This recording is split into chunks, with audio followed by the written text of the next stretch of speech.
Hello fellow YouTubers, Trouble8385 here with YouTube Gaming Community number 74. So first things first, today we're going to start off with our topic by Otegu Densetsu. And it's basically his opinion of what the difference is between the North American gaming community and the UK gaming community. And basically, let's start off with the message. Basically, the UK gaming community doesn't acknowledge the North American gaming community and vice versa. The All Gen Gamer podcast hasn't even once had any of the UK gamers in their podcast. If you check the subscriptions of the UK gamers, they're all subbed to each other, and rarely you'll see Dinky Dana or Pete Dorr in there. The channel box are all UK gamers. Same with North American gamers. They are all subbed in box to each other. The Faces channels that don't upload videos are usually subbed to everyone and have no preference. If you look at the comments, it's usually the same people commenting in the UK. It's UK gamer comments. In North America, it's North American gamer comments. There are some crossovers like me and CC10 Gaming. I also noticed that the UK crowd is into trade and package videos, whereas the North American gamers are into previews and reviews. There are exceptions, but the majority are among this trend. Everyone seems to be doing pickups which I guess Pete Dorr started. There are channels that mimic other channels, like Chipsters is the British Happy Council Gamer, Ashton Clone is the British Games81, and Jason Moore is in a realm of his own. What the two sides have in common is unboxings and gameplay videos, but I'd say that's more to the individual whether or not they are a Let's Play channel or a compulsive shopaholic. Just take a look around and you'll see what I'm talking about. Now, let's get this out of the way. Every country in the gaming community is different. Individuals in each country has their own personality. The truth is, more than likely, whatever country you're from, you're more than likely to communicate mostly with the people from your country, because you have the same experiences of gaming, the same memories, things came out at the same time, so it only makes sense that you would mostly the people you communicate with are probably from your own country. That does not mean you don't communicate with people from other countries. I do, I'm sure a lot of us do. There's no arguing that. There are differences with every country. The only difference I loudly say about the UK against North America, honestly, the UK group seems a little bit more close-knit than the North American group. And they do seem a little, at times to me, more creative, but we're all gamers. Doesn't ultimately matter. I mean, there are differences. I think, truthfully, to bash all gen gamers because they've never had a UK channel on there is you're talking about two completely different time zones and schedules to work out. It's not always easy to work that out. I mean, when I get on Skype and to talk to somebody from Australia or over in Italy, our time zones are different. Most of the time when I get on at night, it's early morning there. You're not going to be able to talk to those people. So that's why it is hard to get a lot of communication between different time zones in different countries.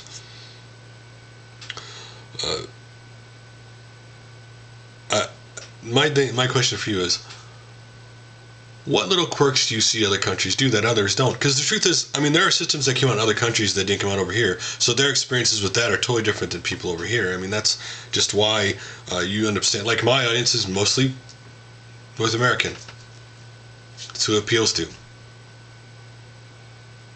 So, leave your comments below on the topic, video response, personal message. Now, let's get to our comments from the last video. And the first one is from Dumez. And this was about people sending packages to people and what they expect, the people who send it expect, and what the people who receive it should expect. And his opinion was, what is expected when someone gives something to a YouTuber? I've thought a lot about this when I see a person from a bigger channel receive something and I get annoyed at the shoutout because I suspect they may be trying to buy a shoutout. It diminishes the real shoutouts. The only thing that is owed, just as my mom taught me when I was 5, a private thank you note. Is that not enough?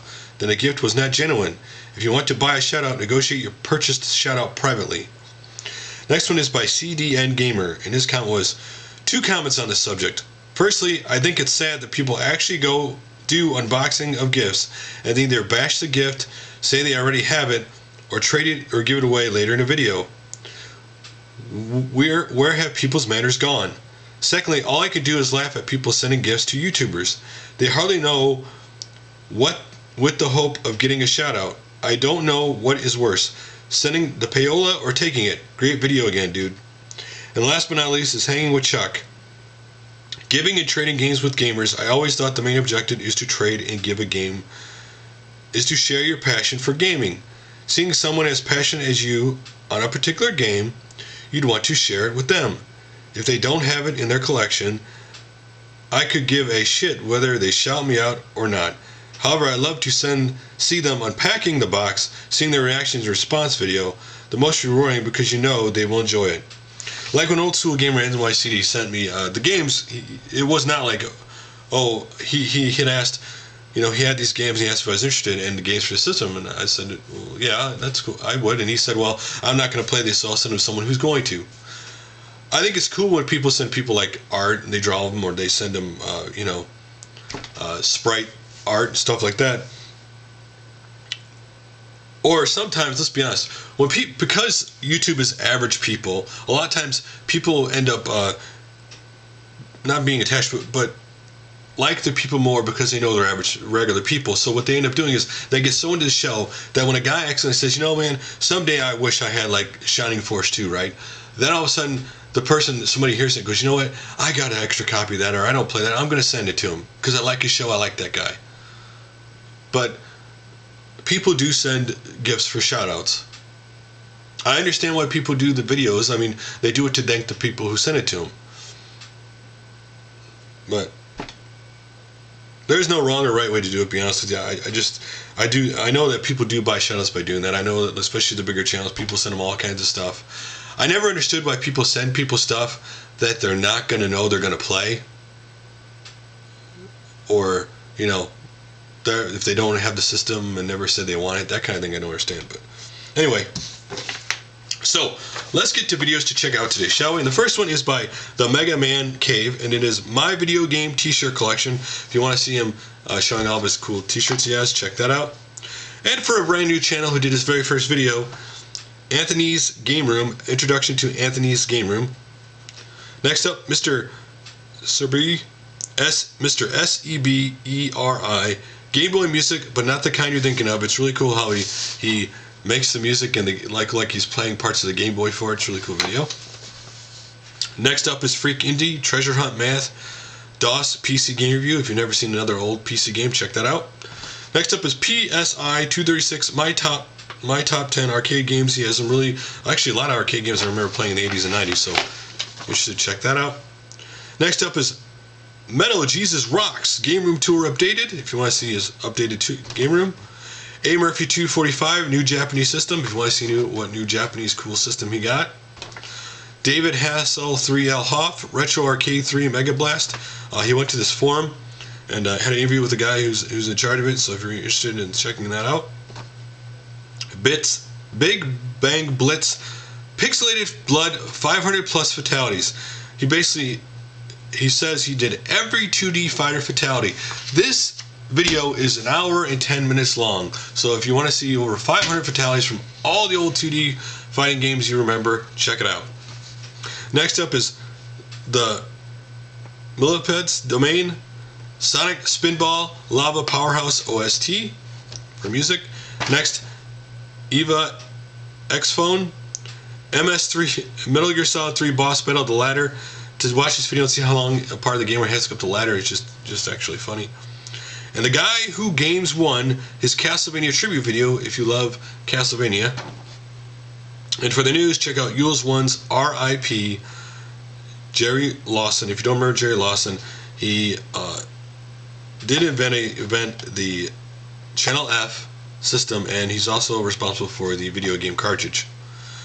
Next up, Cessnaace, the new translated Famicom games for the NES 4-04-2001.